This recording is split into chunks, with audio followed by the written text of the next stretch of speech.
Now let's do an overview of how to use our calculator to help us with graphing. So the first function that we're looking at is 3x plus 2y equals 5. So number one thing you need to understand is that you can't put 3x plus 2y equals 5 into the calculator. The calculator will only take an equation of a line in slope-intercept form. This is standard form. So the first thing we need to do is change the form. So I'm going to go ahead and do that over here. So we have 3x plus 2y equals 5. Remember, we need to solve for y. So we're going to subtract 3x from both sides. That cancels. We're left with 2y equals negative 3x plus 5. To solve for y, we need to divide both sides by 2. The 2's cancel. We're left with y equals negative 3 halves x plus 5 halves. So this is what we're going to have to put into the calculator because, again, the calculator will only accept an equation when it's in terms of y equals. So we go to the calculator. You click on this button, y equals. Go ahead and clear anything that might be in there. We're going to press parenthesis, negative 3 divided by 2, close parenthesis, times x, plus parenthesis 5 divided by 2, close parenthesis.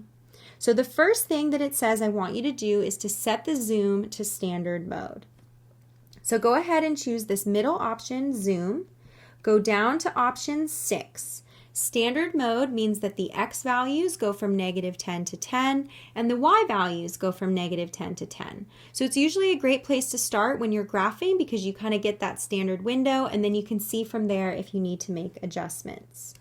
So while you're highlighted here on Zoom Standard, go ahead and press Enter, and you can see that the graph is thinking and it has now been presented for you. So the next thing I want you to do is to find the y-intercept. Remember that the y-intercept is the value of y when x is 0, right? It's this spot right here where we cross the y-axis. So there is a great function on the calculator. And basically what it lets you do is enter any value for x and it tells you what y is. So what you do is you see this calc in yellow. We want to access that calc function. So we're going to press second, calc, and see how that first option says value. If I choose option 1, notice in the left-hand corner it says x equals. So I'm going to type x equals and I'm going to press 0.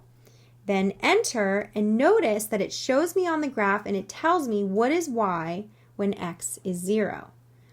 So it says that y is 2.5, which means that the point 0, 2.5 is not only on the graph, but is also the y-intercept. So when you look at the next two questions, find the value of y when x is negative 3. Well, when we're in this mode, you don't even have to change anything. Literally just type negative 3. The calculator automatically registers that you're doing x equals negative 3.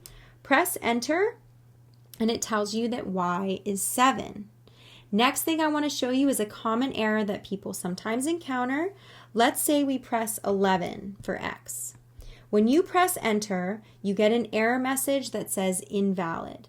Now remember, we set the mode to standard mode, so that means that our x values went from negative 10 to 10.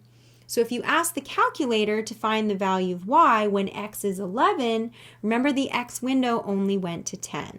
So that's why you get that error message. So to find out the value of y when x is 11, you'd have to adjust the window. And that's something I'm going to show you how to do in the next problem. Next question, find the x-intercept.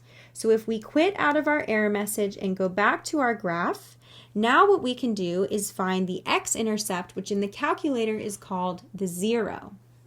So if you press second, calc, if we go down now to our second option, which says 0, you press enter. So what I want you to do now is to use these right and left buttons and come over here close to where the graph is crossing the x-axis. See how it says left bound with a question mark. So when you're to the left of the place that it crosses, press enter. Now move the cursor to the right of where it crosses and press enter. The next step, it just says guess. where literally if you press enter, the calculator will find it for you. It says that x is 1.6666667, right, which is the same thing as 5/3. So we now know that the x-intercept is at 5/3 for x, and then of course 0 for y. Next problem is y equals x squared plus 4x minus 12. So if we go back to our y equals, we're going to clear that equation we just had. We're going to do x squared plus 4x minus 12. Go ahead and press graph. Now what you're going to see here is that we can't see the entire graph. Remember, we're still in that standard viewing window. And you can see that the bottom is getting cut off. So we need to change our y values, right? We can see enough up top in our high y values, in our positive values of y, but down here in our negative values of y, we're not seeing enough. So we're going to go to the window. We can leave the x values as is. Let's go down to our minimum value of y. Remember, we want to see lower down on the graph. So instead of -10, let's make it -20.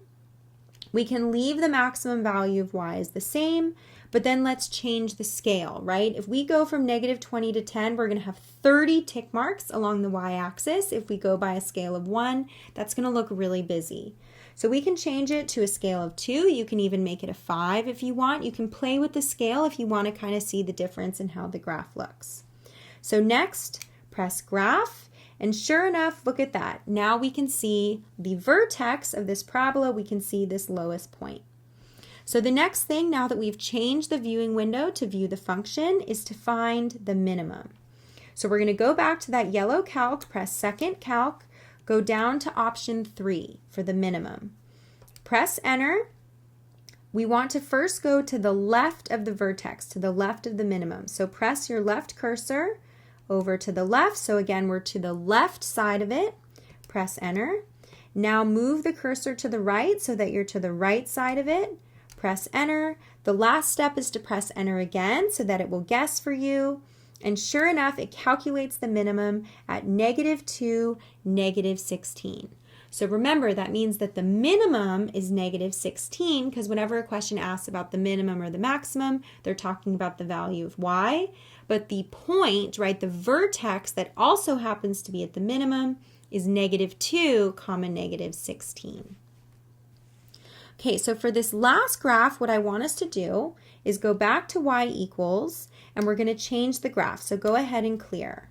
We're going to have -2x squared plus 5x plus 3. So go ahead and click graph. Let's make sure that we can see the entire function, and we actually can, right? So that first step of changing the viewing window, we don't have to worry about that because the way that it's graphed here, we're able to see the entire function. But you always want your first step to be to make sure that you can view the entire thing. Next, let's find the maximum. So we're going to go to the same place we found the minimum, second calc. This time option 4 is the maximum. Same thing, make sure you're to the left and press enter. Move the cursor to the right and then press enter. And then last step is to press enter again, and the calculator automatically finds the maximum at 1.25, 6.125.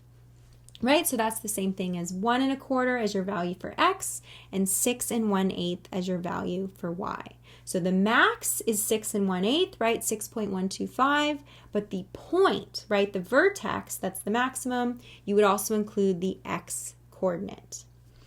So next thing, I want you to now graph a line. So go back to y equals and go to your second option for y2, and go ahead and graph 2x minus 4. Press graph, and what you're going to see is that it left our parabola there, and now we also have a line. So we want to figure out where the graphs intersect. This is the last function that I want to show you with graphing.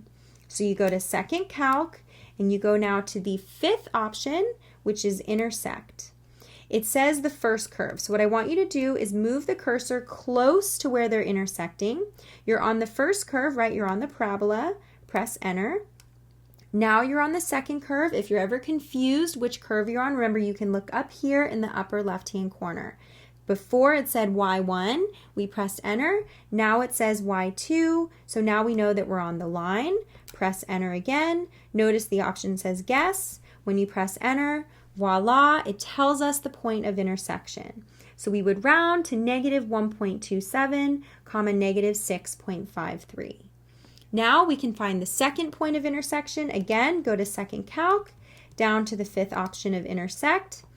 Move the cursor using the right and left arrow, right? So we're obviously going to go to the right.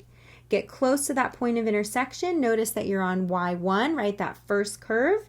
Press enter. Now you're on y2. Press enter again, and then press guess. And we get that our second point of intersection is 2.77, 1.53. So next we'll move into our last topic, matrices.